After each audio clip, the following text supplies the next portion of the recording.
ভাগৱতৰ বৰ বিশেষ বহল ব্যাখ্যালৈ নগৈ দশম স্কন্ধতে মোৰ কথাখিনি সামৰিম বুলি মই ভাবিছোঁ। এইকাৰণে যে ভাগৱত এখন সমুদ্ৰ, এই সমুদ্ৰ সিঁচি কোনেও পাৰ নাপায়। ভাগৱতৰ মূল কথাটোৱেই হ'ল যে আমি ম্ৰিয়মাণ মানুহে কি কৰা ভাল। আমি সকলো মানুহ মৃত্যুৰ মুখলৈ আগবাঢ়ি গৈ আছোঁ।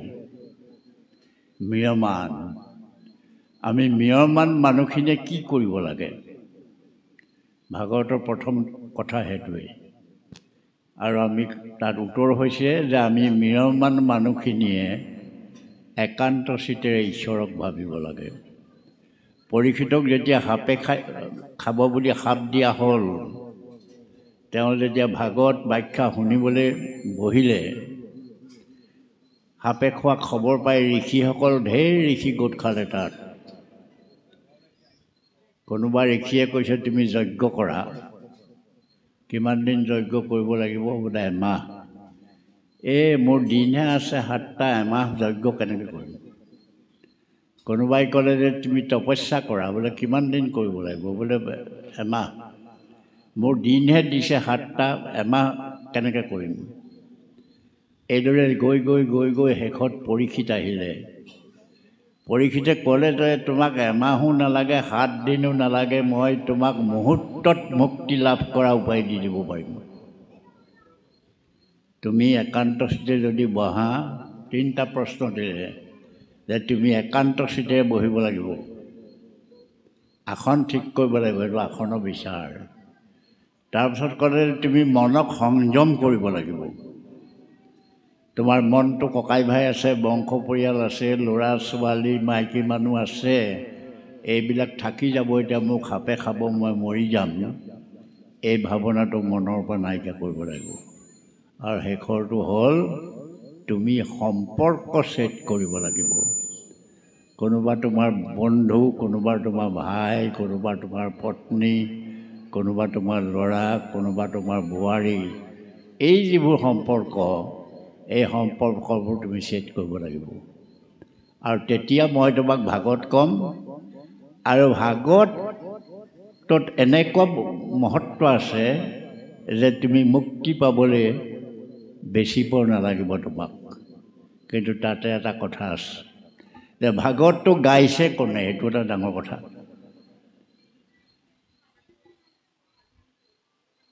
সীতাৰ গুণ গৰিমা যেতিয়া বিভীষণৰ মুখত শুনিলে ৰাৱণে, তেতিয়া ৰাৱণৰ সীতাৰ প্ৰতি মূৰ দোঁ খাই গ'ল। মূৰ দোঁ খাই গৈ সীতাক এগৰাকী দেৱী বুলি গণ্য কৰিলে। আৰু যেতিয়া সুপৰ্ণখাৰ মুখত যেতিয়া সীতাৰ গুণ শুনিলে, তেতিয়া ৰাৱণ ৰ'ব নোৱাৰা হ'ল, তৎক্ষণাৎ সীতাক লাগেই। গতিকে ভাগৱত কোনে কৈছে, এইটো এটা ডাঙৰ কথা। বাস্তৱিকতে ক'বলৈ গ'লে এতিয়া বৰ্তমান যুগত এইটো প্ৰচলিত নহ'ব। শুকে ভাগৱত গাওঁতে শুক উলংগ, শুক বিবস্ত শুকে ভাগৱত গাই পৰীক্ষিতক উদ্ধাৰ কৰিলে। সেইখিনি বৰ দীঘলীয়া কথা, সেইখিনিলৈ আমি নাযাওঁ। আমি মাত্ৰ দশম স্কন্ধলৈ ঘূৰি আহিছোঁ। দশম স্কন্ধত দৈৱ কৃষ্ণ জন্ম হ'ল। কৃষ্ণ আৰু আমাৰ মাজত কি পাৰ্থক্য আছে? স্ত্ৰী পুৰুষৰ সংগমত সন্তান জন্ম হয়। কৃষ্ণও স্ত্ৰী পুৰুষৰ সংগমতে জন্ম হৈছে। সৰুকালতে ল'ৰাবোৰ অঘাইতং হয়, কৃষ্ণও সৰুকালত অঘাইতং হৈছে। কৃষ্ণৰ যিবোৰ কাণ্ড কাৰখানা, আমাৰ সৰু ল'ৰাবোৰৰ সেই একেটাই কাণ্ড কাৰখানা। কিন্তু কৃষ্ণ ঈশ্বৰ হ'ল, আমি মানুহো হ'ব নোৱাৰিলোঁ। কৃষ্ণ ঈশ্বৰ হ'ল, আমি মানুহো হ'ব নোৱাৰিলোঁ। কৃষ্ণ ঈশ্বৰ হোৱাৰ কাৰণটো কি? কৃষ্ণ ঈশ্বৰ হোৱাৰ কাৰণটো হ'ল তেওঁ মাতৃগৰাকীয়ে যিটো সৰুতে সংস্কাৰ দিলে, সেই সংস্কাৰটোৰ কাৰণে কৃষ্ণ ঈশ্বৰ হ'ল। ভাত নাখাওঁ বুলি ঠেহ পাতিছে, মাকে কৈছে যে ক'লে ধৰোঁ হিৰে কৰোঁ, পাৱে ধৰোঁ হিৰে কৰোঁ, অন্ন খাৱ হৰি। বোপাইও তোৰ ভৰিত ধৰিছোঁ, তোৰ মূৰতে ধৰিছোঁ, হাততে ধৰিছোঁ, ঠেহ নেপাতিবি ভাত খা। এইটো এটা সংস্কাৰ। বেয়া নাপাব, আমাৰ মাতৃগৰাকীয়ে ল'ৰাটোৱে ঠেহ পাতি ভাত নাখালে কি বুলি ক'ব? কি বুলি ক'ব? এই মৰা ঠাক নাখাওঁ। সংস্কাৰটো নাই। আমাৰ ল'ৰাটো কৃষ্ণ হ'বগৈ নোৱাৰিলে। তাৰ পাছত কৃষ্ণই যেতিয়া উদ্ভণ্ডালি কৰিছে, কাৰোবাৰ গাখীৰ চুৰ কৰিছে, কাৰোবাৰ কিবা কৰিছে, এইবোৰ কৰিছে, তেতিয়া মাকে এচাৰিডাল লৈ মৰিয়াবলৈ যোৱা নাই। কি কৈছে? যে বোপাই এইবোৰ বেয়া কাম, এইবোৰ কৰিব নালাগে, এইবোৰ কাম নকৰিবি। আৰু তেতিয়া কৃষ্ণই বাধ্য হৈ মাকক ক'লে, শান্ত মুখ মেলি দেন্ত মুখ মেলি দেখন্ত হৰি, সমস্ত জগত গৰ্ভত আছে। যশোদা মাতৃ দেখন্ত পাছে, সমস্ত জগত গৰ্ভতে আছে। সেইদিনাই কৃষ্ণ ঈশ্বৰ বুলি গণ্য হ'ল। সেইদিনাৰ পৰাই কৃষ্ণ ঈশ্বৰ হ'ল। এতিয়া সেই কৃষ্ণই আপোনাৰ অঘাসুৰ মাৰিছে, বঘাসুৰ মাৰিছে, পুতনা মাৰিছে, কোবলয় হাতীটো মাৰিছে, ঢেৰ মাৰিছে। আৰু মাৰিছে কেলে?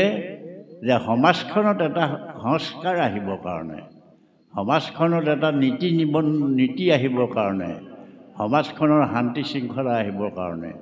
সমাজখনত যেতিয়া শান্তি শৃংখলা নাথাকি সমাজখন উপৰি থাকে, সেইখন সমাজত ভাল কথা নহয়, আৰু সেইখন সমাজত ভাল চিন্তা চৰ্চাও হ'ব নোৱাৰে। গতিকে সমাজখন ঠিক হ'ব লাগিব। এইখিনি লীলা কৰি কৰি কৰি কৰি এতিয়া বৃন্দাবনৰ লীলা পালেগৈ। বৃন্দাবন লীলাত আমি ৰাস চাইছোঁৱে সদায়। ৰাস চাইছোঁ যদিও ৰাসৰ যিটো তাত্ত্বিক দিশ, এই দিশটো আমি বৰকৈ মন কৰা নাই। বৃন্দাবনত গোপীবোৰৰ লগত যেতিয়া গোপীয়ে কৃষ্ণৰ ওচৰলৈ গ'ল, মাজতে এটা কথা কৈ গ'লোঁ। এই ভাগৱতত ৰাসক ক্ৰীড়া বুলি কৈছে, লীলা বুলি কৈছে, আৰু কীৰ্তনত ৰাসক ক্ৰীড়া বুলি কৈছে। লীলা মানে মিছা কথা, এনেই লীলা কৰিছে, আৰু ক্ৰিয়া মানে সঁচা কথা, আচলতে ঘটনাটো ঘটিছে। ক্ৰিয়া আৰু লীলা যাই হওক, যেতিয়া গোপিনীবিলাকে আহি তেওঁক কৃষ্ণৰ ওচৰ পালেহি, তেতিয়া কৃষ্ণই গোপিনীবিলাকক কি ক'লে? যে দৰুঘোৰৰ ৰজনী ইটো পেট পিশাচৰ মতি, ঐত নাথাকিবা তোৰা হ'ব তিৰিমতি। মানুহক তিনিটা ভয়ে বান্ধি ৰাখে। এটা হ'ল প্ৰাণৰ ভয়, এটা হ'ল সমাজৰ ভয়, আৰু ইটো হ'ল আমাৰ সাংসাৰিক ভয়।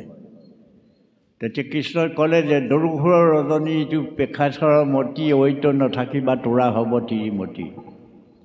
যে তোমালোক মহিলা মানুহ, এইখন জংঘল, ইয়াত ঢেৰ এইবোৰ কিবা কিবি থাকে, গতিকে তোমালোকে কেলৈ আহিলা ইয়ালৈ?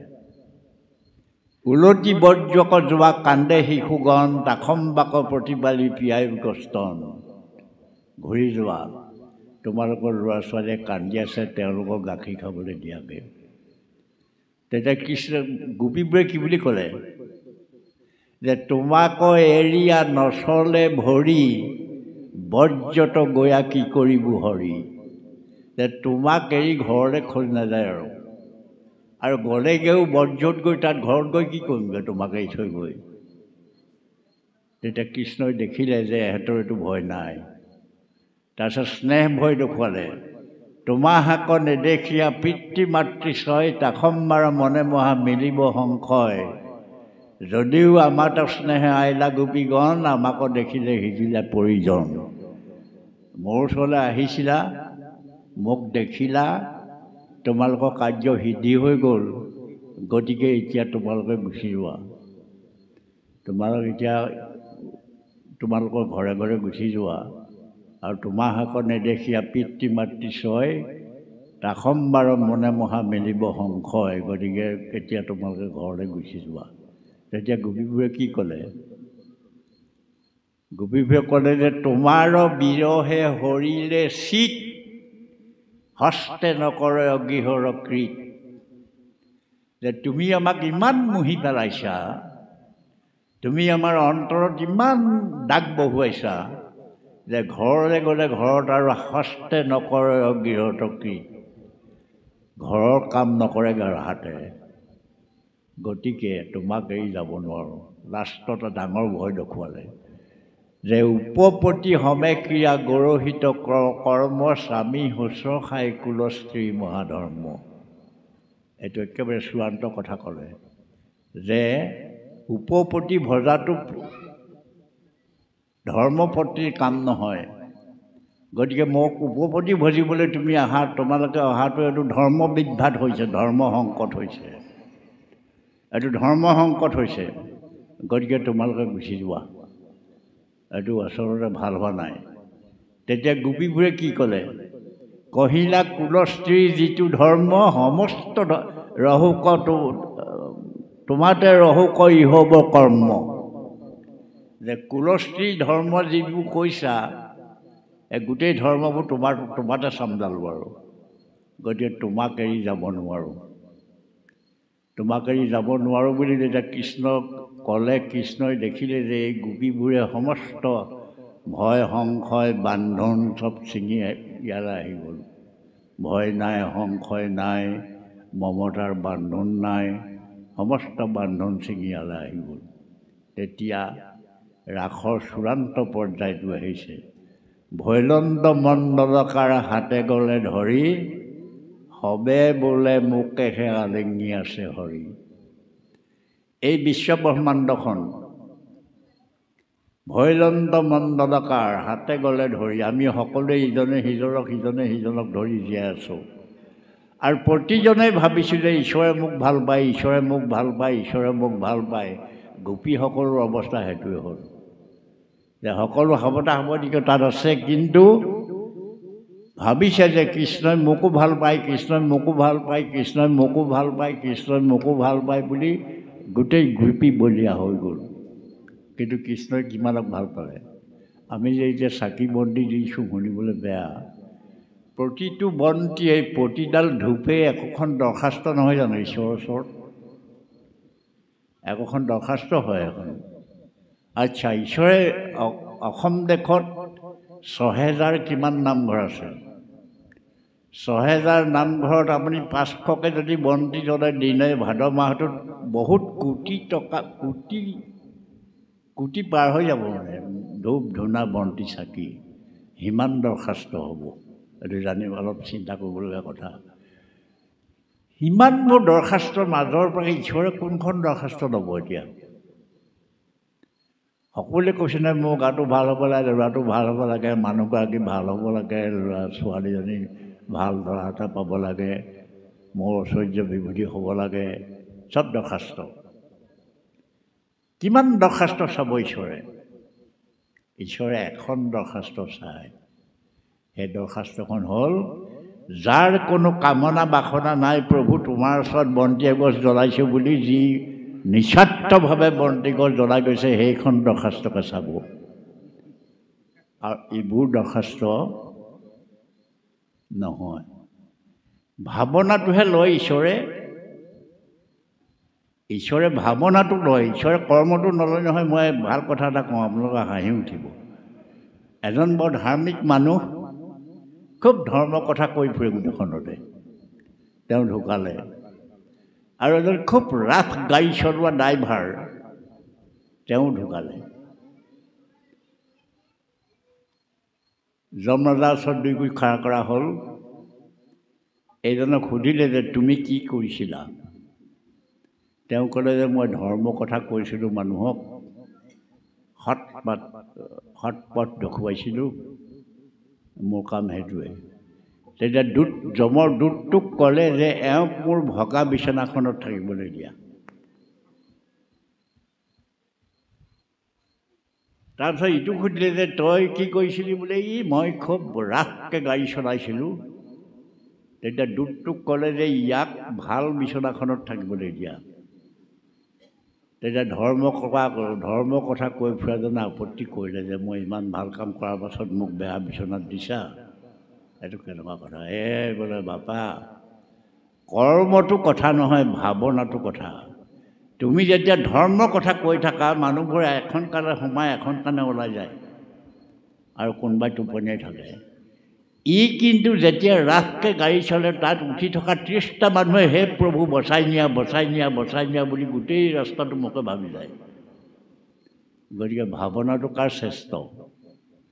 সেইকাৰণে আমি তাত শৰাই এখন দিছোঁ, মাহ দিছোঁ, বুট দিছোঁ, মগু দিছোঁ, কুঁহিয়াৰ দিছোঁ, কল দিছোঁ, নাৰিকল দিছোঁ আৰু কিবা কিবি উপাহৰ বস্তু, আপেল আঙুৰ কি কৰি উপাহৰ এইখিনি দিছোঁ। আচ্ছা, কথাটো মন কৰিব দেই, বেয়া পাব নালাগে। আৰু শৰাইখন যেতিয়া তাৰ পৰা দাঙি আনে, তাত কিবা বস্তু এটা কম হয়নে নহয়? কিবা বস্তু কমে নেকি তাত? বা কিবা মানুহে আঁকোৱাৰ নিচিনা হয় নেকি? মই দেউৰীক সোধোঁ, দেউৰীয়ে কয় নাই, একো হোৱা নাই, যেনে দিছোঁ তেনে আছে। তেতিয়াহ'লে ঈশ্বৰে খোৱা নাই। ঈশ্বৰে খোৱাহেঁতেন কলটোকে খালেহেঁতেন, নহ'লে আপেল টুকুৰাকে খালেহেঁতেন, নহ'লেও শৰাইখন অলপমান কিবা এটা মানুহে চোৱাৰ নিচিনা বিশৃংখল হ'লহেঁতেন। কিন্তু যেনে শৰাই দিছিলে তেনেই আছে। তাৰমানে কি? দেউৰীজনক মই কৈছোঁ যে ঈশ্বৰে বস্তুটো খোৱা নাই। ঈশ্বৰে তুমি দিয়া শৰাইখন খোৱা নাই, তোমাৰ ভাৱনাটোহে লৈছে ঈশ্বৰে। তুমি কি ভাৱনাটোহে আচল বস্তু। ভাৱেহে ভক্তি, গতিকে ভাৱনাটো আচল বস্তু। সেইকাৰণে ভাৱনাটো, গোপীসকলৰ যিটো ভাৱনা, সেই ভাৱনাটো একান্ত মনেৰে ঈশ্বৰত অৰ্পিত হ'ল।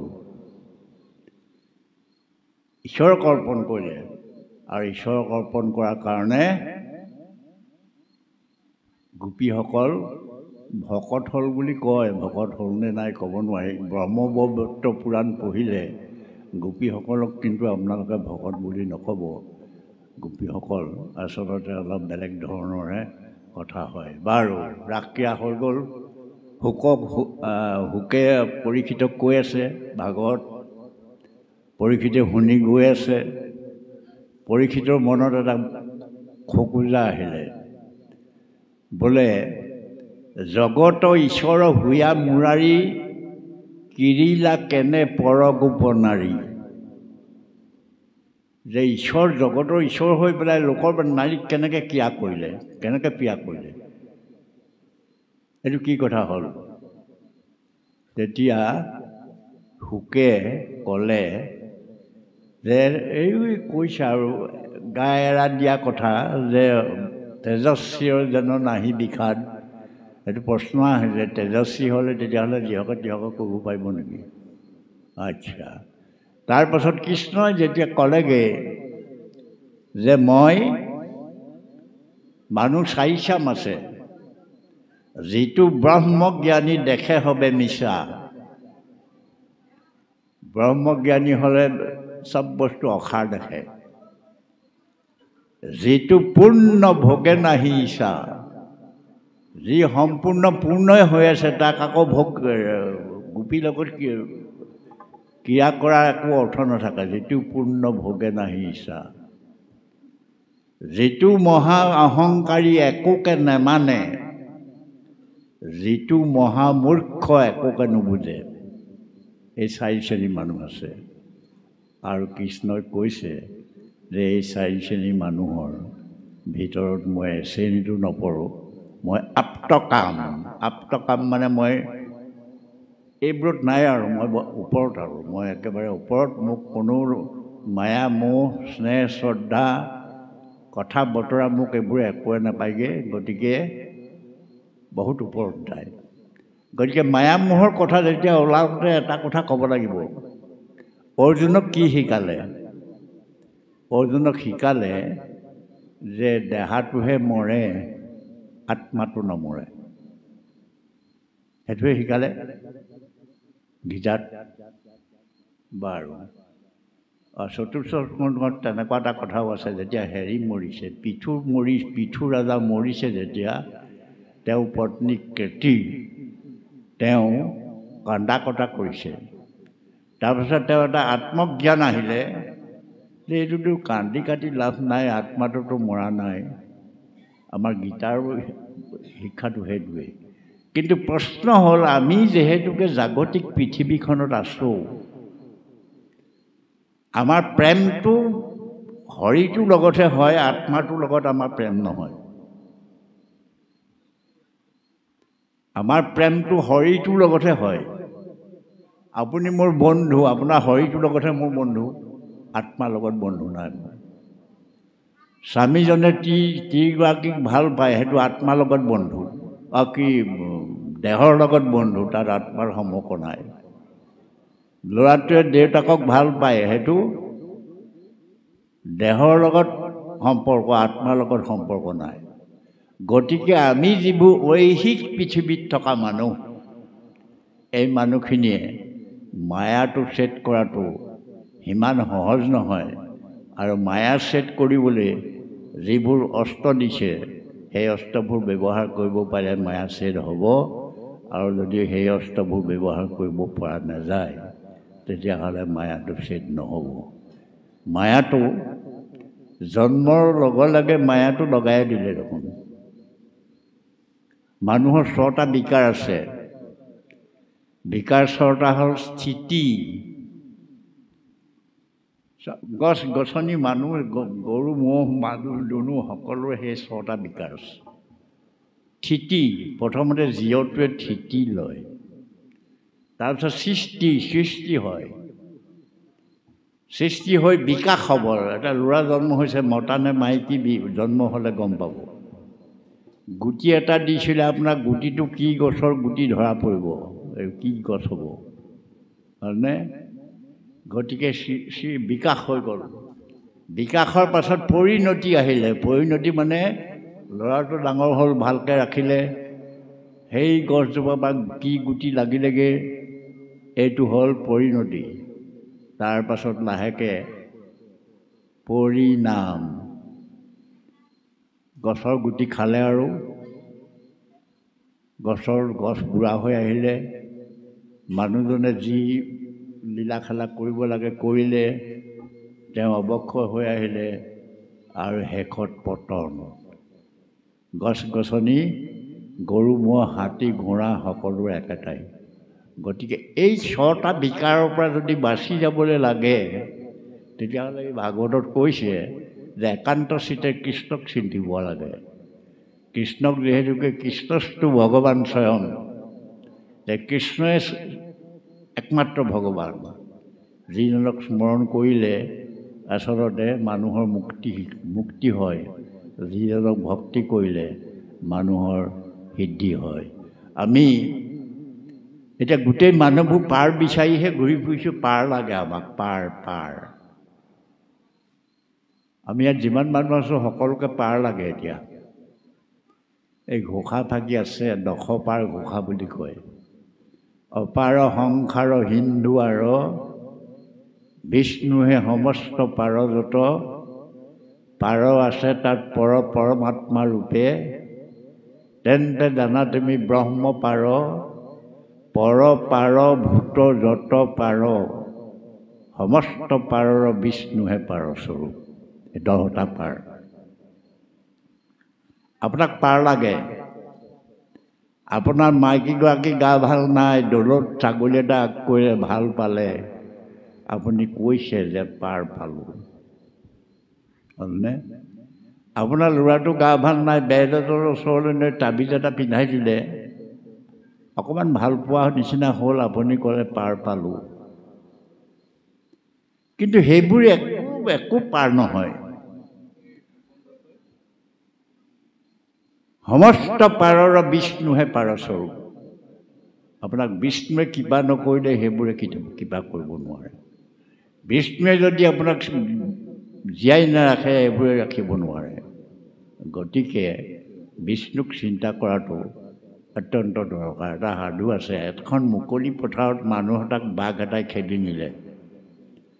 মানুহটো পাৰ দৰকাৰ হ'ল যে পাৰ বিচাৰিছে পাৰ বিচাৰি গছ এজোপাত উঠি দিলেগৈ ভাবিলে পাৰ পাইছোঁ গছজোপা তললৈ চাই দেখিছে যে কটোৱালে গছজোপা কাটি আছে তেতিয়া দেখিলে এইটো সৰ্বনাশ সেইটোতো আচল পাৰ নহ'ল গতিকে ওচৰৰ গছ এজোপালৈ জাপ পাৰি গুচি গ'ল ওচৰৰ গছজোপা তললৈ চাই দেখিলে তাত এটা প্ৰকাণ্ড অজগৰ সাপ কুঁৱা এটাত মুখ মেলি আছে পৰিলেই খাব তেতিয়া সি তাৰ বিচ্যুতি হৈ গ'ল যে এইবোৰতো আচল পাৰ নহয় কি হ'ব এতিয়া তেতিয়া একান্ত চিতেৰে খন্তেকলৈ সি ভগৱানক চিন্তা কৰিলে আৰু ভগৱানে কিবা এটা অমৃত এটা তাৰ জিভাত পেলাই থৈ গ'ল আৰু সেই মুহূৰ্তৰ পৰা তাৰ সাপৰ ভয় বাঘৰ ভয় মৃত্যু ভয় একো নাইকিয়া হৈ গ'ল সেইকাৰণে আমাৰ শাস্ত্ৰত কৈছে যে ভকত যেতিয়া হ'ব তেতিয়া সিংহে যেন ভ্ৰময় নিৰ্ভয়ে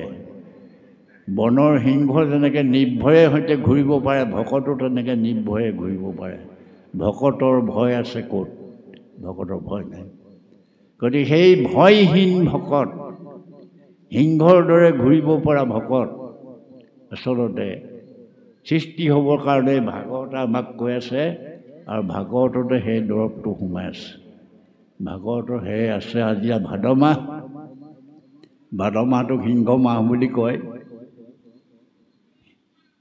ৰেৱতী নক্ষত্ৰ সিংহ ৰাশিত বৰ প্ৰকট হৈছে সেইকাৰণে ভাদ মাহটোক সিংহ মাহ বুলি কোৱা হয় সিংহ মানে নাম সিংহ যে ভাদ মাহৰ গোটেই মাহটোৰ নাম গাব লাগে কেলৈ আমাৰ মানুহে কয় না ভাদ মাহটো পবিত্ৰ মাহ কিহৰ কাৰণে পবিত্ৰ শংকৰদেৱৰ মৃত্যু তিথি মাধৱদেৱৰ মৃত্যু তিথি মানুহ মৰাত মাহটো পবিত্ৰ হয় নি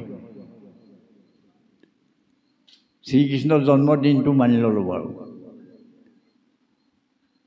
মানুহ মৰিলে পবিত্ৰ মাহ হ'ব নেকি শ্ৰীকৃষ্ণৰ জন্মদিন মানিলোঁ বাৰু ঠিকে আছে আৰু এই সিংহৰ যিটো আপোনাৰ নাম সিংহৰ এইটো মানি ল'লোঁ ভাদ মাহ ঠিক আছে তাতোকৈ এটা ডাঙৰ কথা আমাৰ মানুহে নকয় সেইটো হ'ল এই মাহটোতে মহাভাগৱত পৰীক্ষিতৰ মৃত্যু হৈছে নৱমী শুক্লা নৱমী যিজনক শুকে ভাগৱত পঢ়ুৱাইছিলে সেই পৰীক্ষিতৰ মৃত্যু হৈছিলে সেইকাৰণে ভাদ মাহটো পবিত্ৰ মাহ বুলি কয় আৰু এই মাহটোত আচলতে নাম কীৰ্তন কৰিলে বা এই মাহটোত যদি কোনোবা মৃত্যু হয় তেওঁ বৈকুণ্ঠলৈ যায় বুলি শাস্ত্ৰত লিখা আছে গতিকে এই মাহটোক পালন কৰিবলৈ যাওঁতে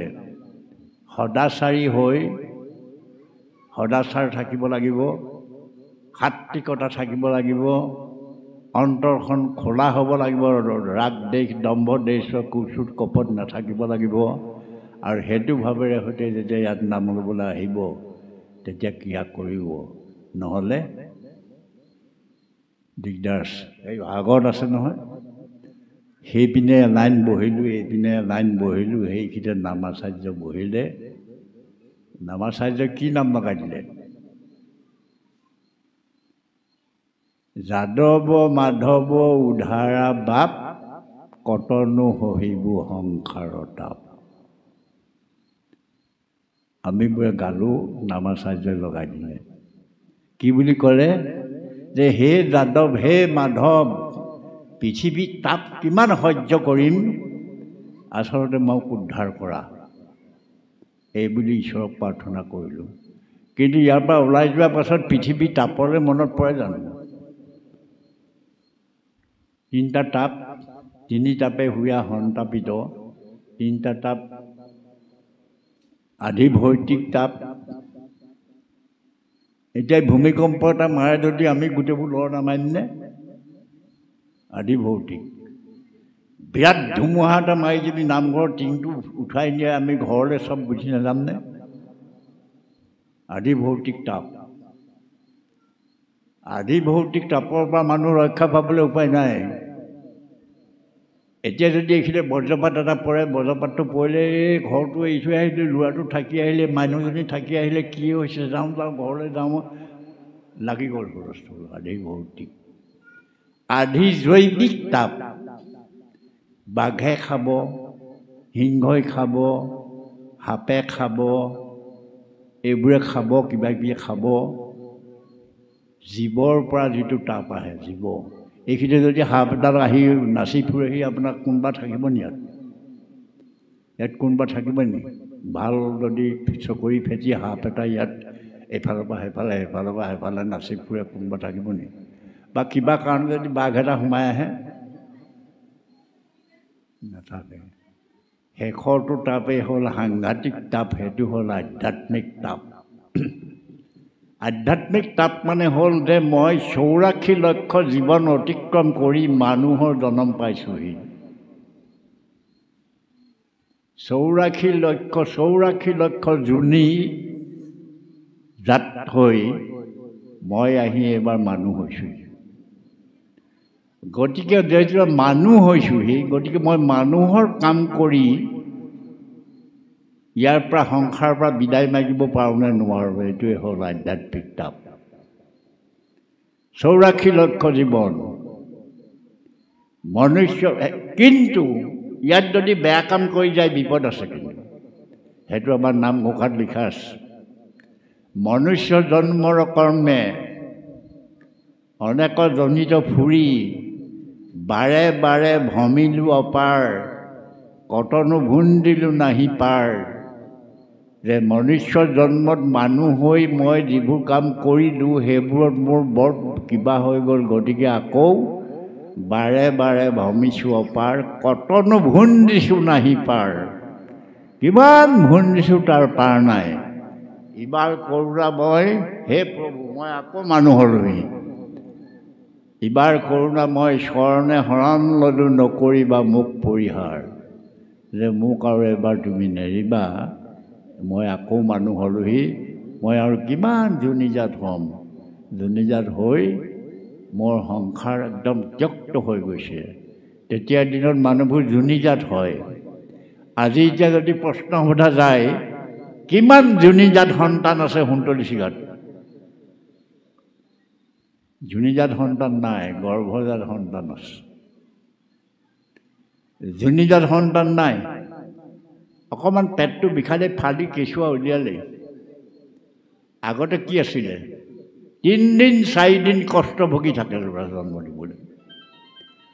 আৰু সেই যে কষ্ট ভুগি থাকে, কষ্ট ভুগি থকা মাকজনীয়ে ল'ৰাটোলৈ যিটো চেনেহ, এই পেটটো ফাটি উলিয়াই অনা,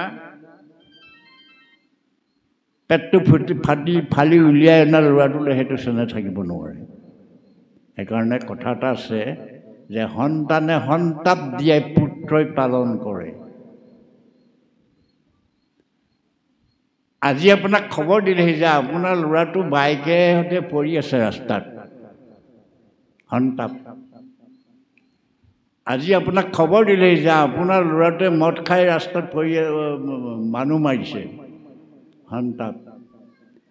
আহি আপোনাৰ টেটুত চেপা মাৰি ধৰিছেহি যে মোক ভাল বাইক এখন লাগে বুলি আপোনাৰ টেটুত চেপা দিছেহি, সন্তাপ। হয়নে? ভাতগাল সজাই থৈছে, আহি পেলাই ঘাংকৈ দলিয়াই ইফালে পেলাই দিছে, সন্তাপ। আপুনি বিচনাত টোপনি যাব নোৱাৰে। গতিকে এই সন্তানৰ পৰা সন্তাপ। সেই সন্তানটোক পুত্ৰৰে পৰিৱৰ্তন কৰিব লাগিব।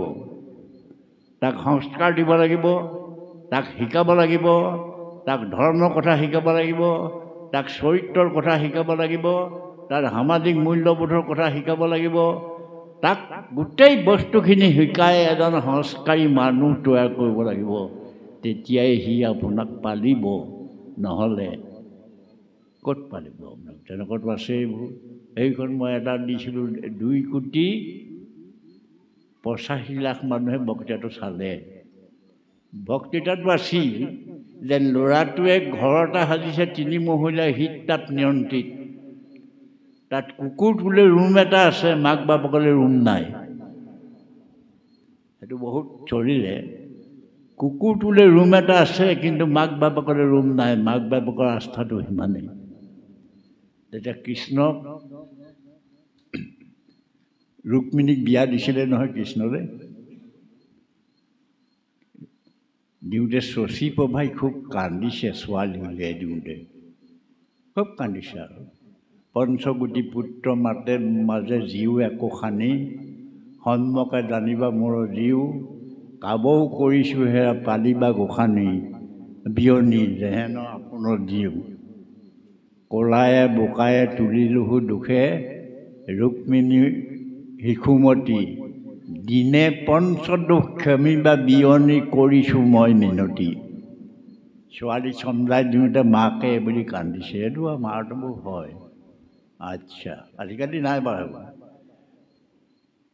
তেতিয়া কৃষ্ণ মাকে বিয়নীয়েকক ক'লে বিয়নী কি কান্দি মেলি আছাহে এইবোৰ কান্দিব নালাগে নহয় তোমাৰ এখে যি জোঁৱাই তোমাৰ এখে ঘৰ তুমিহে আপোন হৈবা আমি হৈব পৰ কথাটো বুজি পাইছেনে তোমাৰ এখে যি জোঁৱাই তোমাৰ এখে ঘৰ তুমিহে আপোন হৈবা আমি হৈব পৰ আমি দৰাৰ মাক ক'ৰবাতে থাকিম তুমিহে আপোন হ'বা সেইকাৰণে এতিয়া দৰা বা ঘৈণীয়েকৰ মাক বাপেকক মা দেউতা বুলি কয় নিজৰ মাক বাপেকক কি বুলি কয় বুঢ়া বুঢ়ী বুলি কয় বুঢ়া বুঢ়ী বুলি কয় গতিকে তুমিহে আপোন হৈবা আমি হৈব পৰ এই যিটো পদ্ধতি চলি আছে এতিয়া সমাজখন কেনেকৈ বদলি গৈছে এতিয়া সমাজখন বদলি যাবলৈ আৰু কোনো উপায় নাই এতিয়া সমাজ একদম চূড়ান্ত ৰূপত বদলি গ'ল সমাজ বদলি হৈ আমি পুৰণি যিবোৰ মানুহ এই পুৰণি মানুহবোৰ থাকিবলৈ ঠাই নাইকিয়া হৈ গ'ল এতিয়া আৰু এটা কথা ওলাইছে নহয় ডাঙৰ কথা সেইটো সেই কথাটো আপোনালোকৰ ফালে হৈছে নাই ক'ব নোৱাৰি এইফালে হৈছে একে ঘৰৰ পৰা দুজনী বোৱাৰী পলাই গৈছে সেইবোৰ কি হৈছে কিহৰ কাৰণে খাবলৈ নাপাই গৈছে নহয় পিন্ধিবলৈ নাপাই গৈছে নহয় পকা ঘৰ নাই কাৰণে গৈছে নহয় কিহৰ কাৰণে গৈছে সতি সন্ততি নাই কাৰণে গৈছে নহয় কিহৰ কাৰণে গৈছে চাৰিত্ৰিক যিটো দুৰ্বলতা চাৰিত্ৰিক যিটো স্খলন সেই স্খলনটোৰ কাৰণে তেওঁলোকে সেইটো কামত লিপ্ত হৈছে সেইটো আদৰ্শ হ'ব নোৱাৰে সেইটো গৰিহণাৰ যোগ্য সেইটো গৰিহণা দিব লাগে গতিকে সমাজখন ঠিককৈ ৰাখিবলৈ আৰু এটা কথা আপোনালোকক মই কৈ থ'লোঁ দেই ব্যৱসায়ৰ কাৰণে যে এটা বস্তু উলিয়াইছে এইটো বৃদ্ধ আশ্ৰম সেইটো ব্যৱসায় আমাৰ সংস্কৃতিত বৃদ্ধ আশ্ৰম নাই আমাৰ মাক বাপেকে নোৱাৰিলে ভাৰ পাতি লৈ ফুৰা উদাহৰণহে আছে আমাৰ মাক বাপেকে নোৱাৰিলে ভালকৈ তেওঁলোকক সেৱা শুশ্ৰূষা কৰা কথাহে আছে এইটো পালিব নোৱাৰি বৃদ্ধ আশ্ৰমত থৈ আহোঁগৈ বুলি গোটেই ভাগৱত দিয়ক ভাগৱতে নাই কোৱা ভাগৱতে সেইটো কোৱা নাই যদি ভাগৱতকে সাক্ষী কৰি আমি চলি আছোঁ তেতিয়াহ'লে ভাগৱতে সেইটো আমাক কোৱা নাই ভাগৱতে কিছুমান বিসংগতিপূৰ্ণ কথা কৈছে কিন্তু এইটো কথা কোৱা নাই ভাগৱতে কৈছে যে আমি এতিয়া ভকতি কৰিবই নালাগে আমিতো ভকতি কৰিবই নালাগে ব্ৰাহ্মণ ক্ষত্ৰিয় বৈশ্য এই তিনি জাতি নুশুনিবে কৃষ্ণৰ কথাক কাণ পাতি নুশুনে আজিকালি নুশুনে নহয় এইবোৰ নুশুনে কৈবত্ৰ অন্তৰ্য আৰু বৈশ্যগণ ঈশ্বৰৰ কথা শুনি থাকে সৰ্বক্ষণ অন্তৰ্জাতিসকল কৈবত্ৰসকল যিবোৰ বৈশ্য আছিলে যিবোৰ মানুহ সেই মানুহবোৰেহে ভকতি কৰিব এতিয়া আমাৰবোৰৰ মাজত এতিয়া ভকতি নাই আমাৰবোৰৰ মাজত ভকতি নাই মানে কিয় আমাৰ বিশ্লেষণটো বেছি হৈ গ'ল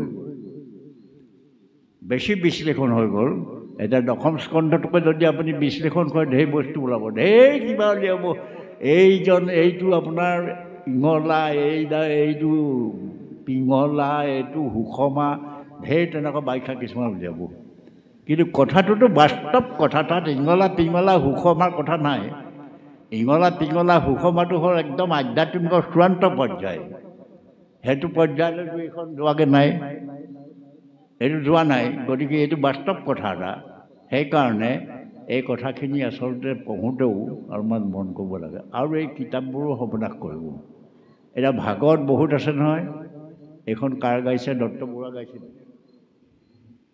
হয়নাৰায়ণ দত্ত বৰুৱাখন গাইছে, সেইখন বেয়া নহয় বাৰু। কেশৱানন্দ বুলি এজনৰ এখন আছে। হয়নাৰায়ণ দত্ত বৰুৱাত নিমিনৱ সম্বাদ নাই, কেশৱানন্দৰ নিমিনৱ সম্বাদ আছে। তাৰপাছত আছে নবীন শৰ্মা বুলি এখন, সেইখনত এইবোৰ অকণ অকণ দাস গজেন্দ্ৰ যুদ্ধখন কিমান ডাঙৰ যুদ্ধ, চতুৰ্থ স্কন্ধৰ, সেইখনত কিমান আধ্যাত্মিক কথা আছে। তাত কেইটামান লাইন লিখি সেইখন সামৰিছে। বিষ্ণু পুৰাণ, আমাৰ সকলো ধৰ্মৰ একদম মূল গ্ৰন্থখনে হ'ল বিষ্ণু পুৰাণ। সেই বিষ্ণু পুৰাণে যিটো কয় আমি সেইটোকে মানিব লাগে। হৰিবংশ বুলি এখন আছে, এতিয়া হৰিবংশই কয় শাওণত অষ্টমী পাতিবা, আমাক ভাগৱতে কয় ভাদত অষ্টমী পাতিবা। গতিকে শাস্ত্ৰবিলাকৰো কোনো মত হেৰি নাই, শাস্ত্ৰ অনেক শাস্ত্ৰৰ ভিন্ন মত। কেৱে তাৰ নপাৱন্ত তত, ব্ৰহ্মা হৰে নপাৱন্ত পাৰ, মনুষ্য বুজিবে কিবা তাৰ। যে ভাগৱতৰ শাস্ত্ৰৰ সীমা নাই। গতিকে আচলতে কথা হ'ল বুদ্ধিক হতস্থ কৰিয়া আপোন আত্মাক জানে নিশ্চয়। মূল বস্তুটো হ'ল বুদ্ধিক হতস্থ কৰক, আত্মাক হতস্থ কৰক, আৰু সেই আত্মাতে ঈশ্বৰক বিচাৰক। আপুনি কৈছে এইটো মোৰ ল'ৰা, ক'ত পালে আপুনি ল'ৰাটো? আপুনি ক'ত পালে ল'ৰাটো? যদি আপোনাৰ ল'ৰা, আপুনি থাকোঁতে ল'ৰাটো কোনে মাৰি নিব পাৰেহে, কিন্তু সিটো মৰি গৈছে। অপাৰ সংসাৰৰ নাও ডুবু ডুবু পাই, আপুনি আচন্ত পিতৃ পুত্ৰ মৰি যায়। কোনে নিলে সেইটো? গতিকে আমি ওপৰতে কিছুমান কৰোঁ, ৰোগীজনে ঔষধত লয় হৰণ, ঔষধৰ সমে দেখা তাহাৰ মৰণ। নৌকাত হৰণ লয় মজিয়া সাগৰে, নৌকা সমে দেখা সাগৰতে মজি মৰে। কামাতুৰ স্ত্ৰীকৰ স্বামীয়ে লয় হৰণ, এহিমতে ঈশ্বৰক নলৱে হৰণ, দুখ এৰাই বাক মাত্ৰ কৰয় যতন, বৃথা কৰয় যতন। ঈশ্বৰক সেইটো আস্থাৰে সৈতে নধৰে। দ্ৰৌপদী বস্ত্ৰ হৰণ হওঁতে কি কৈছিলে? কৃষ্ণই দ্ৰৌপদীক ধৰি, দ্ৰৌপদীয়ে কৃষ্ণক সুধিছে যে মোৰ বস্ত্ৰ হৰণ কৰোঁতে তোমাক ইমান মাতিলোঁ, তুমি মোৰ ওচৰত নাহিলা কেলে? তেতিয়া কৃষ্ণই ক'লে তুমিতো মোক মতা নাই, তুমি তোমাৰ গাৰ কাপোৰখন যিমান টানকৈ ধৰি আছা সিমানটো হেঁপাহে মোক মতা নাই তুমি। তথাপিও তোমাৰ লাজটো নিবাৰণ হ'ব নিমিত্তে মই তোমাক কাপোৰ দিলোঁ। গতিকে এই যিটো বৈষ্ণৱ মাৰ্গ, এই বৈষ্ণৱ মাৰ্গটো তেনেকুৱা এটা মাৰ্গ। যেতিয়া অশ্বত্থামাই দ্ৰৌপদীৰ ল'ৰা 5টা কাটি লৈ আহিলে, দ্ৰৌপদী বেজাৰত শেষ নাই, ইমান বেজাৰ লাগিছে। তেতিয়া অৰ্জুনে ক'লে যে মই অশ্বত্থামাৰ মূৰটো কাটি আনোগৈ, তুমি ৰ'বা খন্তেক। তাৰপৰা ধৰি আনিলেগৈ অশ্বত্থামাক। দ্ৰৌপদীয়ে ক'লে যে ইয়াক মেলি দিয়া, মেলি দিয়া, মেলি দিয়া, মেলি দিয়া, মেলি দিয়া। কেলে?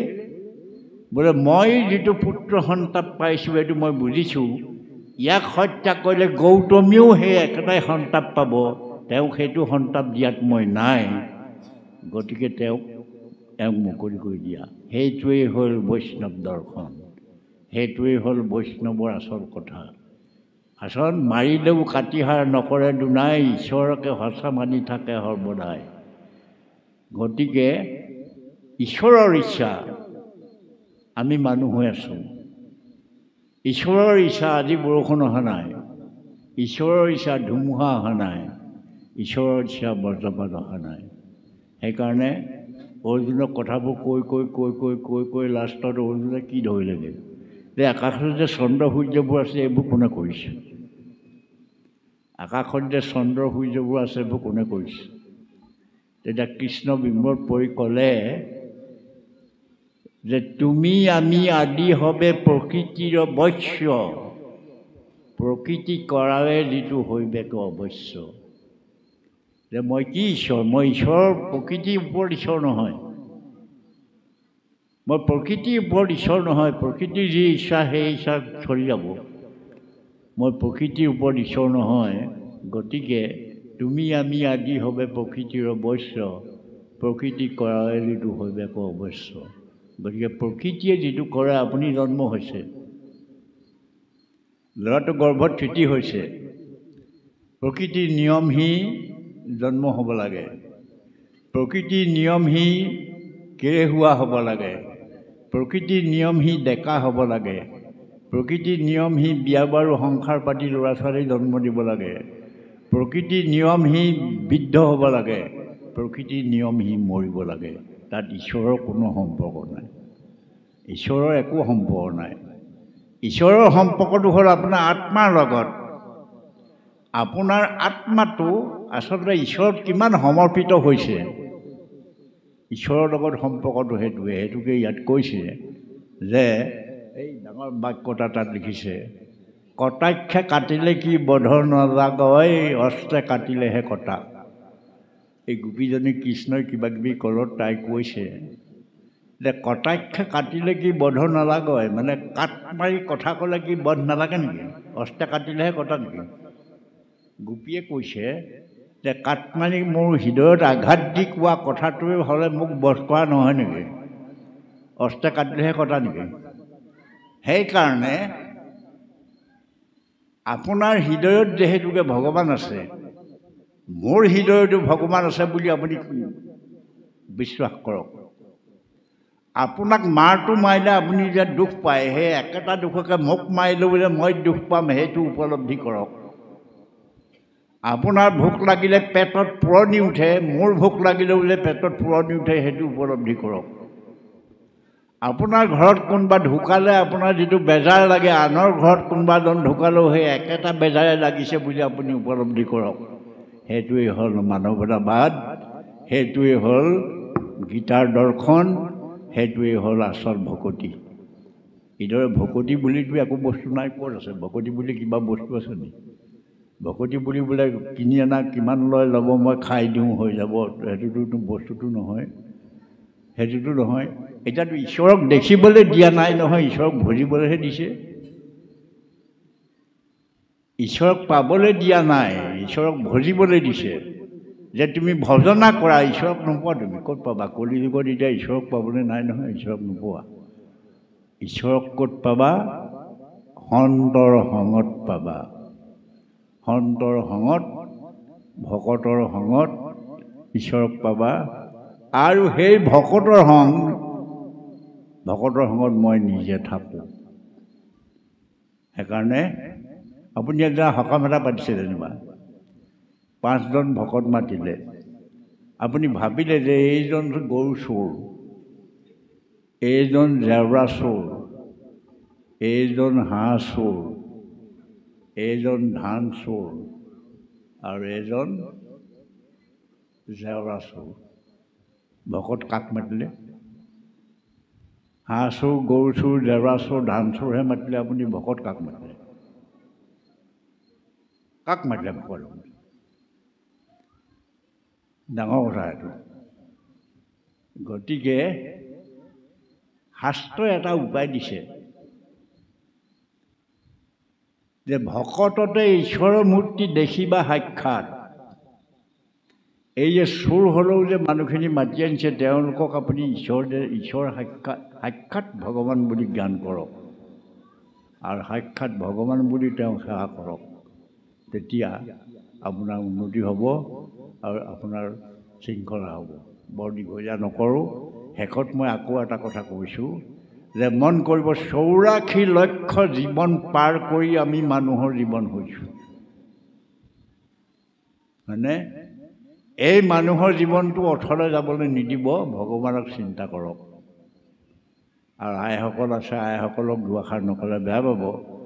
গতিকে মনুক ঋষিয়ে আইসকলক শেষ কৰিছিলে, পাপৰ হৰিয়ইটো পাপৰ আধাৰ, হৰি ভক্তিত তাই নাই অধিকাৰ। মনুৱে বন্ধ কৰি দিলে চব।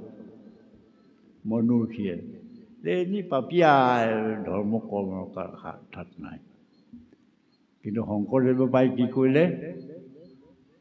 ত্ৰিশুদ্ধে কৰে যদি আমাৰতো ভকতি, পাছৰ লাইনটো কি? ত্ৰিশুদ্ৰে কৰে যদি আমাকো ভকতি বুলি শংকৰদেৱে কৈ দিলে যে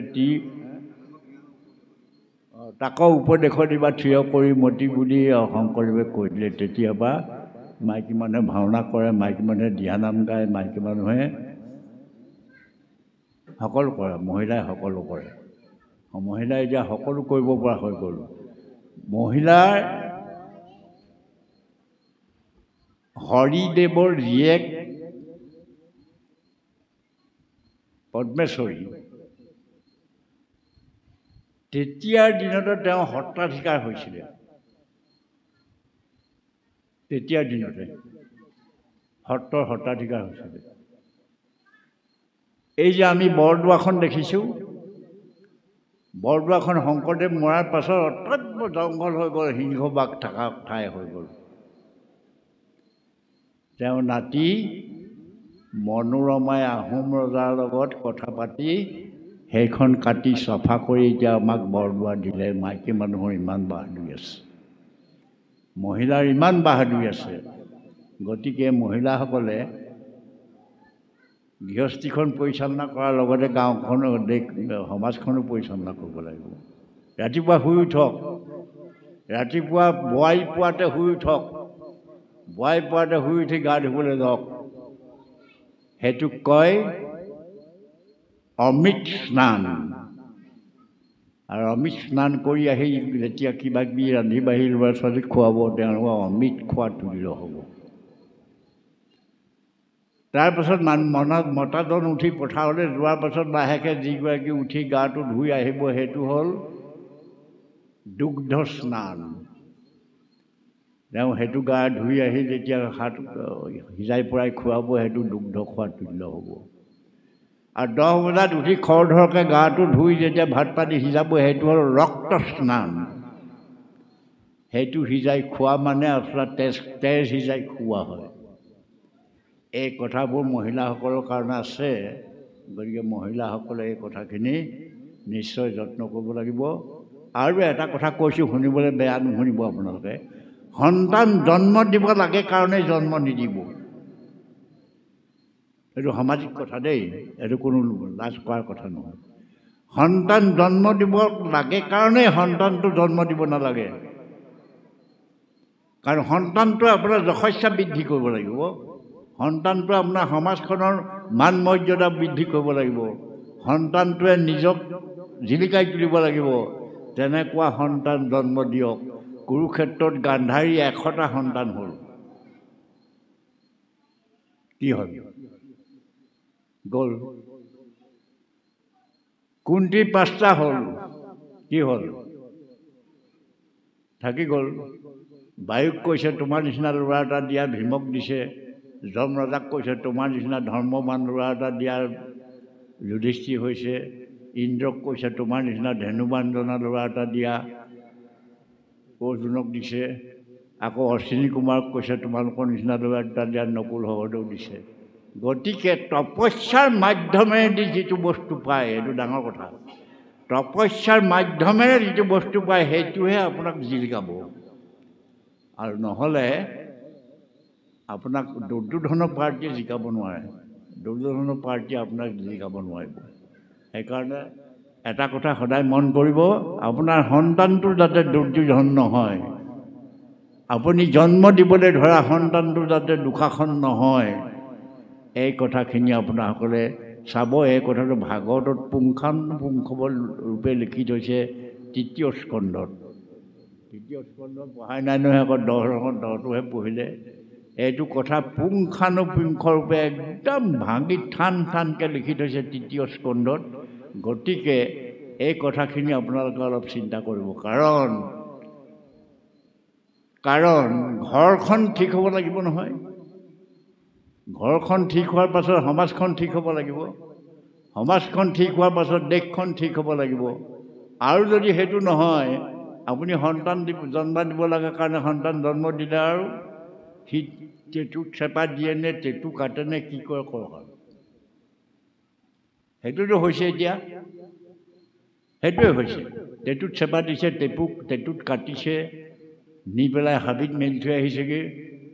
নহ'লে এইটো কি বুলি কয় বৃদ্ধ আশ্ৰমত থৈ আহিছেগৈ এতিয়াতো সেইটোৱে হৈছে আচলতে কি পুত্ৰাৰ্থে কিৰতে ভাৰ্যা পিত্ৰ পুত্ৰ পিণ্ডু দানাত ভাৰ্যাক ক্ৰিয়া কৰিছে কেলে পুত্ৰৰ কাৰণে ক্ৰিয়া কৰিছে পুত্ৰটো কেলে পিণ্ড দান দিবলৈ পিণ্ড মানে কল সানি দিয়া পিণ্ড নহয় আপোনাৰ 84 নৰক আছে নহয় পুংনাম নৰকাৰ্য তাৰতি স্বপুত্ৰ পুংনাম নৰক মানে 60 বছৰ 70 বছৰ 80 বছৰৰ পাছত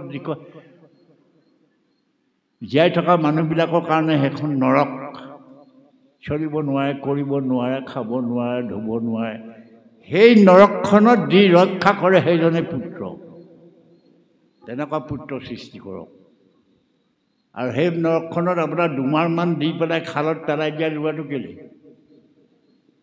এইটোৱে বুঢ়াটোৱে বৰ কাঢ়ি মেলি আমনি কৰি থাকে দুচাটমান দি পেলাই খালত পেলাই দিলেগৈ সেইটো কি কৰিলে এতিয়া তেনেকুৱাই হৈছে গতিকে সমাজখন ভাগৱতে ধৰি ৰাখিব পাৰিছে বুলি মোৰ বিশ্বাস নহয় মই অসমৰ ইমূৰৰ পৰা সিমূৰলৈ গৈছোঁ অসমৰ পূবৰ পৰা পশ্চিমলৈ উত্তৰৰ পৰা দক্ষিণলৈ মই ঘূৰি মই দেখিছোঁ যে ভাগৱতে সমাজখন ধৰি ৰাখিবলৈ সক্ষম হোৱা নাই সমাজখন এফালে গৈছে ভাগৱতে এফালে কৈছে সমাজখন আনফালে গৈছে ফলত কি হৈছেগৈ সমাজৰে ভাগৱতৰে মাজত ক্লেশ লাগিছে ইয়াত কেইটা খেল আছে মই নাজানো মই এনেকুৱা নামঘৰো পাইছোঁ মাজে মাজে জেওৰা দিয়া নামঘৰো পাইছোঁ নামঘৰ জেওৰা দিছে এই নামঘৰটো কেলৈ দিছিলে তোমাক ইয়াত সৎ কথা আলোচনা হ'ব সৎ ভাৱনা হ'ব ধৰ্ম কথা আলোচনা হ'ব মেল সভা মেল মিটিং ছিগিব ইয়াত এইবিলাক কৰিবলৈহে নামঘৰটো দিছে নামঘৰটোত থুৰীয়া তামোলখন নোপোৱা কাৰণে মাৰ্চালবোৰ দলিয়াবলৈতো দিয়া নাই এইটো পোৱা কথা কৈছোঁ মই থুৰীয়া তামোল নোপোৱাৰ কাৰণে মূধত ঢাৰিখন নোপোৱাৰ কাৰণে ঠেহ পাতি গুচি যাবলৈতো নামঘৰত দিয়া নাই তোমাৰ যদি গাত গুণ আছে তুমি একদম নেজত বহিলেও জিলিকি থাকিবা মানুহক কিহে ধুনীয়া কৰে মানুহক ধুনীয়া কৰে জ্ঞানে যি যিমান জ্ঞানী সি সিমান ধুনীয়া যি যিমান জ্ঞানী সি সিমান সাহসী গতিকে তুমি যদি প্ৰকৃততে জ্ঞানী হোৱা তেতিয়াহ'লে তুমি নেজত বহি থাকিলেও জিলিকি থাকিবা এই ভাৱনাটো নাই মই বৰ ভকত দলি ভাৰ বয় বেয়া নাপাব দেই খাৱন পিন্ধনকে ভক্তি বুলি কয় মই বৰ ভকত দলি ভাৰ বয় খাৱন পিন্ধনকে ভক্তি বুলি কয় চাউল কেইমুঠি দিব লাগে সেইটোৱে ভক্তি নহয়নে প্ৰসাদ কেইমুঠি দিব লাগে সেইটোৱে ভক্তি বন্তিটো কোনফালে দিব লাগে সেইটো আৰ্হি সেইটো লাগে নালাগে বুলি মই কোৱা নাই কিন্তু তাত ভকতিটো নাই ভকতিটো হৈছে আত্মচিন্তন নিজক যি চিন্তা কৰিছে আত্মচিন্তনটোত ভকতি আছে গতিকে আত্মাক চিন্তা কৰক হে প্ৰভু তুমি দিয়া সন্তান এইটো তুমি যেনি নিয়া নিৰ্দিষ্ঠিত হৈয়া তুমি যেন কৰাই বাহা স্বামী ঋষিকেশ কৰিও তেনেয় হে প্ৰভু মোৰ হৃদয়ৰ স্থিতি লৈ তুমি মোক যিহকে কৰোৱা মই তাকে কৰিম সেইটো বঙালী কবিতাত লিখিছে আমাৰ না যেন কৰিয়া প্ৰচাৰ আমাৰ আপোন কাজে তোহাৰী ইচ্ছা কৰাহা পূৰ্ণ আমাৰ জীৱন মাজে হে প্ৰভু মোৰ কাৰণে তুমি মোক লৈ তুমি একো কৰিব নালাগে মোক লৈ যদি তোমাৰ কিবা কৰিবলগীয়া আছে সেইটো কৰা ডাঙৰ কথা তুমি মোক একো কৰিব নালাগে মোক একো কৰি দিব নালাগে কিন্তু মোক লৈ যদি তোমাৰ কিবা খেলিবলৈ আছে কিবা কৰিবলৈ আছে সেইটো কৰা আমাৰ না যেন কৰিয়া প্ৰচাৰ আমাৰ আপোন কাজে তোহাৰী ইচ্ছা কৰাহে পূৰ্ণ মোৰ জীৱনৰ মাজেদি তোমাৰ ইচ্ছা পূৰ্ণ কৰা ঈশ্বৰ সেইটোৱেই হ'ল একান্ত হৰণ অৰ্থাৎ সমস্ত সত্তা অৰ্পণ কৰি দিছে ঈশ্বৰক সেই ঈশ্বৰ তুমি যেনি নিয়া তেনি আৰু সেইকাৰণে আমাক ভাগৱতে 12টা স্কন্ধ আছে নহয় 12টা স্কন্ধৰ 11-12টো বাৰু সেইটো বেলেগ কথা বাৰু সেইটো এওঁ গৈছেগৈ নহয় কৃষ্ণক গৈছেগৈ উদ্ধৱ উদ্ধৱে কন্দা কথা কৈছে, উদ্ধৱক কৈছে আৰু যে তুমি যাব লাগে, যাব নালাগে, মই থাকিব লাগে, সেইবোৰ কিবা কিবি কৈছে। কিন্তু কথা হ'ল, মই ইয়াতে এবাৰ দি থৈ গৈছিলোঁ কথাটো। মই প্ৰথমবাৰ আহোঁতে এটা প্ৰশ্ন দি থৈ গৈছিলোঁ ইয়াত। ভাগৱতখন এটা মৰা সাপেৰে আৰম্ভ হৈ এটা জীয়া সাপেৰে শেষ হৈছে, সেই প্ৰশ্নটো দিছিলোঁ। তাৰপিছত আৰু এটা প্ৰশ্ন দিছিলোঁ যে কৃষ্ণই বুঢ়া আহঁত গছত নাওজি শিশু অস্বস্থ গছত কিয় আঁও দিলে? এইবোৰ তত্ত্ব থকা কথা। আমি সকলো ম্ৰিয়মান মানুহ, সকলো মৰি আছোঁ। আৰু কেতিয়া জিম, যেতিয়া আধ্যাত্মিক জ্ঞানটো পূৰ্ণ হ'বগৈ, যেতিয়া আধ্যাত্মিক জ্ঞানটো পূৰা পামগৈ পৰীক্ষিতৰ নিচিনাকৈ, তেতিয়া জিম আমি। এতিয়া আমি চব মৰা। সেইটোৱে হ'ল মৰা সাপেৰে আৰম্ভ হৈ জীয়া সাপে শেষ হ'ল। অস্বস্থ বিষ যে কুমলীয়া জোপাত আওঁ যে, ডাঙৰ জোপাত নাওঁ যে, অৰ্থাৎ কৃষ্ণ কাহানিও বুঢ়া হোৱা নাই। কৃষ্ণ সদায় শিশু, হ'লনে? কৃষ্ণ সদায় শিশু। কৃষ্ণ মৰোতে ইমান বয়স হৈছিলে বুলি, 100 কিমান বছৰ হৈছিলে বুলি কয়। 100 সিমান বছৰত কৃষ্ণ চুলি পকিছিলে নাই? কৃষ্ণ চুলি পকিছিলে নাই তেতিয়া? নাই পকা। কৃষ্ণ দাড়িকে নগজিলে। গতিকে সদায় শিশু। শিশুৰূপে গকুলত কিৰিলা অপাৰ বুলি যে কৈছে, সদায় শিশু। শিশুৰূপে কৃষ্ণ আছিলে। সেই প্ৰভুসকল, মই বহুত সোনকালে আহিলোঁ, 5টা বজাতে আহিলোঁ, বয়সো হৈছে মোৰ, গতিকে মই গধূলি নোলাওঁ, মই 6টা বজাৰ ভিতৰ সোমাওঁ।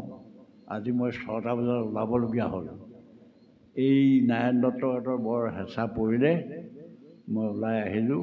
আৰু ভাগৱতৰ কথা আজিকালি মই বৰকৈ ক'বলৈ এৰিলোঁ, মানে ভাগৱতে সমাজত একো কাম কৰা নাই।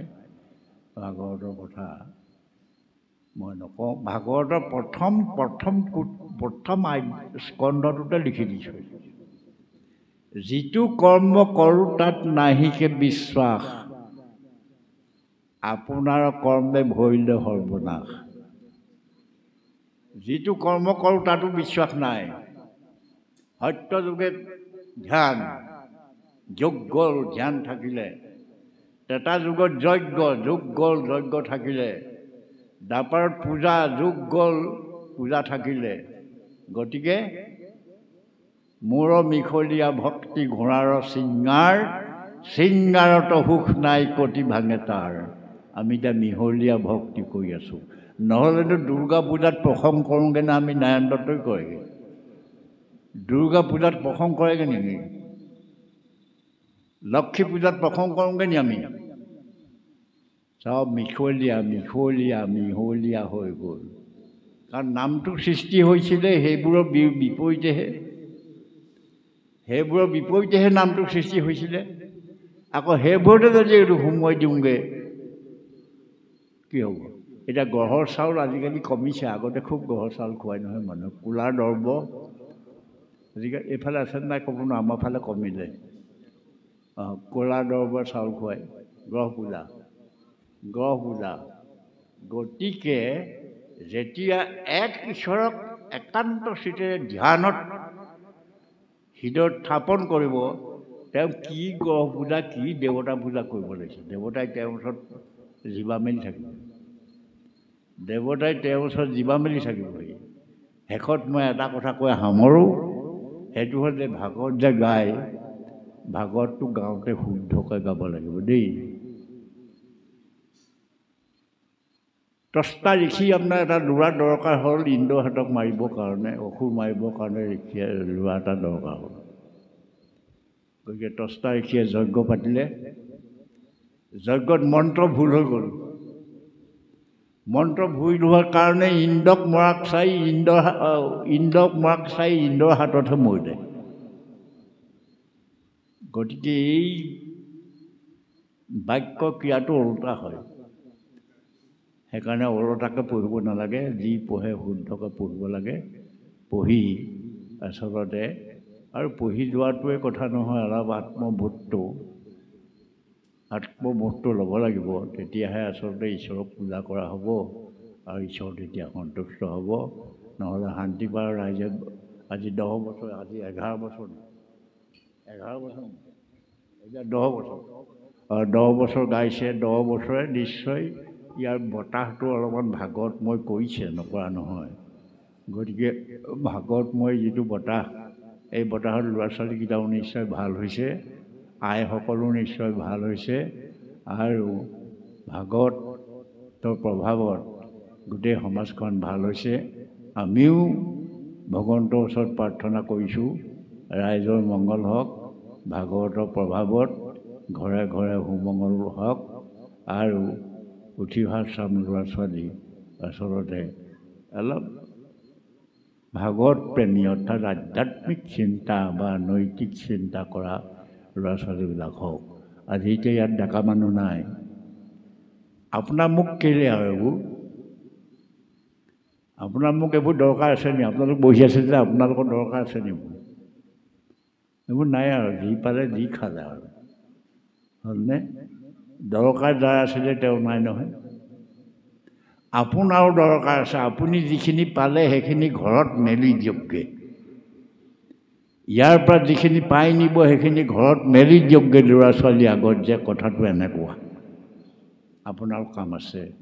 সেইকাৰণে শেষত ভুল ত্ৰুটিৰ বাবে প্ৰভুসকলৰ ওচৰত ক্ষমা প্ৰাৰ্থনা জনাইছোঁ, আৰু সকলোৰে মংগল হওক এই প্ৰাৰ্থনা জনাই, ভাগৱতলৈও সেৱা জনাই, নাৰায়ণ দত্তহঁতকো ধন্যবাদ জ্ঞাপন কৰি মোৰ কথাৰ সামৰণি মাৰিছোঁ।